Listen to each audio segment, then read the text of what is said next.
Seja bem-vinda, seja bem-vindo. Você está no nosso canal do YouTube, Filho de Deus. Eu sou Márcio Cândido, escritor, autor do livro Filho de Deus. E nesse canal, nós estamos promovendo um estudo sobre os quatro evangelhos de Cristo. E hoje com a passagem A Coroação de Espinhos, que segue narrada nos evangelhos de Mateus, Marcos e João. E faremos uma leitura e um aprofundamento. E faremos em nome do Pai, do Filho, do Espírito Santo. Amém. Deus seja conosco.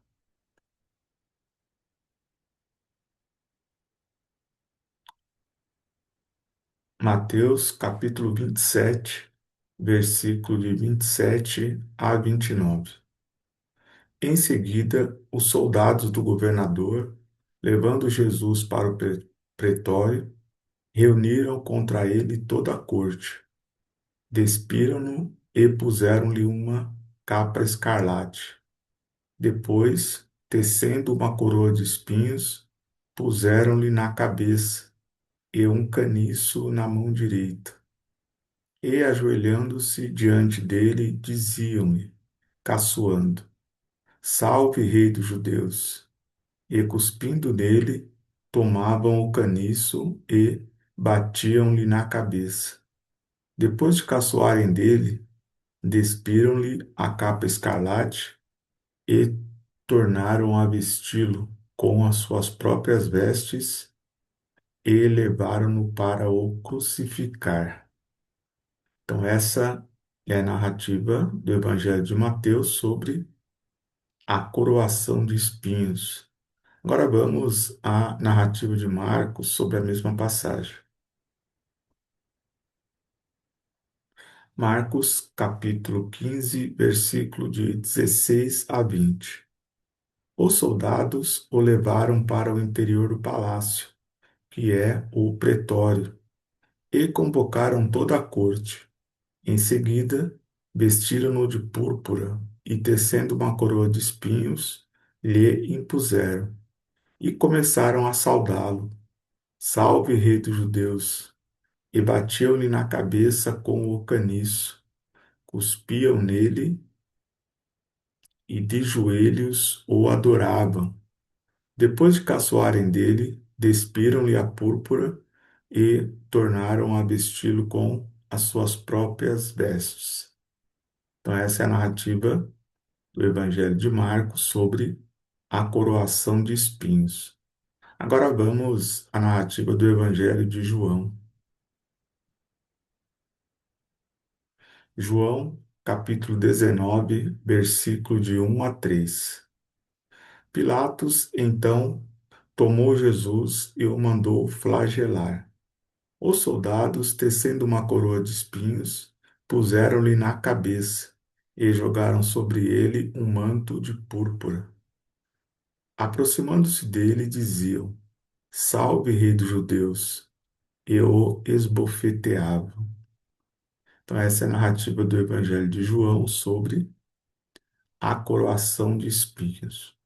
Agora vamos fazer uma reflexão sobre o que a mensagem dos evangelhos traz para a nossa vida. Mas antes, quero te convidar, se você ainda não está inscrita ou inscrito no nosso canal, faça já sua inscrição para não perder nenhuma de nossas atualizações. Deixa aqui o seu comentário sobre qual a sua opinião sobre essa passagem, sobre o nosso estudo. Compartilhe para que mais um irmão também possa fazer parte desse estudo. E deixa aqui a sua curtida, porque é muito importante para fortalecer o alcance do nosso canal. Amém? Bem, é importante mencionar que nós estamos na quarta etapa, né? A etapa da paixão, morte, ressurreição e ascensão do nosso Senhor Jesus. Então, se você está chegando agora no nosso canal, visite a nossa playlist, onde você vai encontrar a primeira, a segunda e a terceira etapa desse estudo dos quatro evangelhos. Na primeira etapa, você vai ter na sobre o anúncio, o nascimento e a infância de Jesus.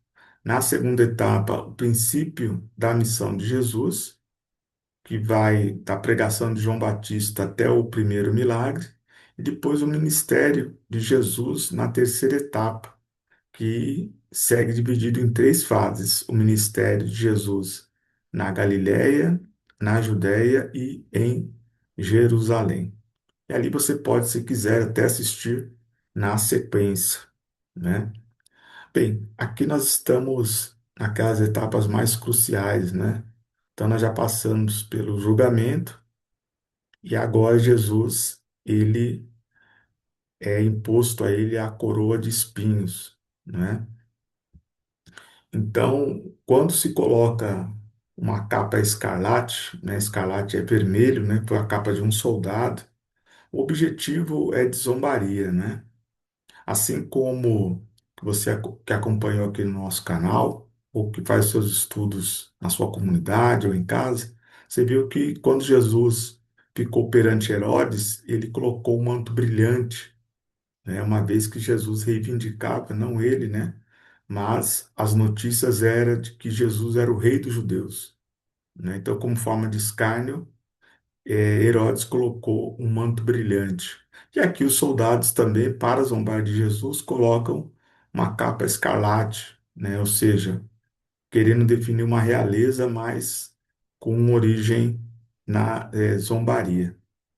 E essa questão da coroa de espinhos, ela pode ser feita de várias formas, mas de qualquer forma que essa coroa for tecida, ela é altamente danosa, né? Porque essa eu estava assistindo uma vez um estudo, né? Um médico fazendo um estudo sobre o potencial de dores, né? Que Jesus sentiu quando em todo o processo, mas tem uma parte que ele analisa esse momento da coroa de espinhos, né?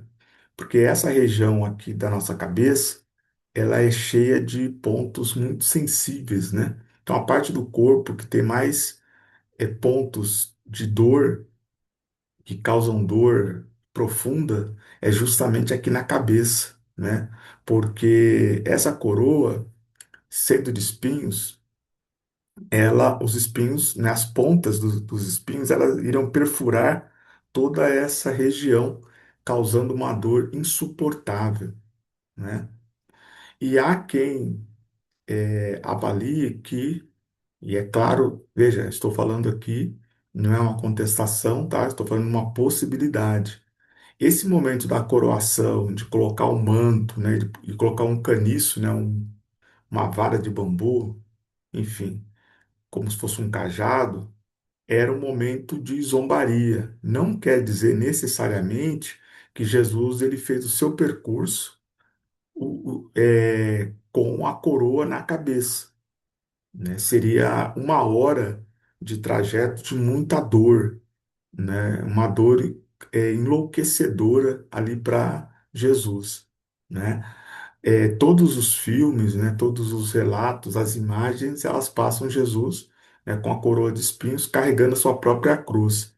Mas essa coroa de espinho também pode ser um ornamento daquele momento, né? Porque assim como eles aqui no final, né? Fala que eles despiram a capa escarlate e tornaram a vesti-lo com as próprias vestes e levaram-no para o crucificar. Da mesma forma que tiraram essa capa, também a coroa de espinhos poderia ter sido retirada, né? Mas enfim, é somente um elemento aqui para reflexão, né? Porque de verdade mesmo não é possível, né, que a gente tenha não existe nada assim, contundente sobre se ele transportou ou não com a coroa de espinhos, né? Como aqui a centralidade está na coroa de espinhos, né? E considerando que ela era altamente pontiaguda, né? Independente do tipo de espinho que foi usado, poderia causar uma dor insuportável e enlouquecedora para qualquer ser humano, não é? Bem, aqui quando e aqui eu estou aqui no Evangelho de Mateus, mas também no Evangelho de Marcos, né, que segue a mesma narrativa, né, que cuspiram nele, batiam na cabeça, né? E aí Marcos vai falar também que ele diz, cadê? Né, que eles ficavam de joelho adorando, enfim. Jesus submeteu, se deixou, né, submeter a vários tipos de zombaria, né? E é importante Jesus, ele tendo poder sobre todas as coisas, ele ter a serenidade de suportar tudo isso, né? Quem de nós, com o poder de Jesus, aceitaria passar por tudo isso? Mas ele sabia que o seu sacrifício era para a salvação da humanidade.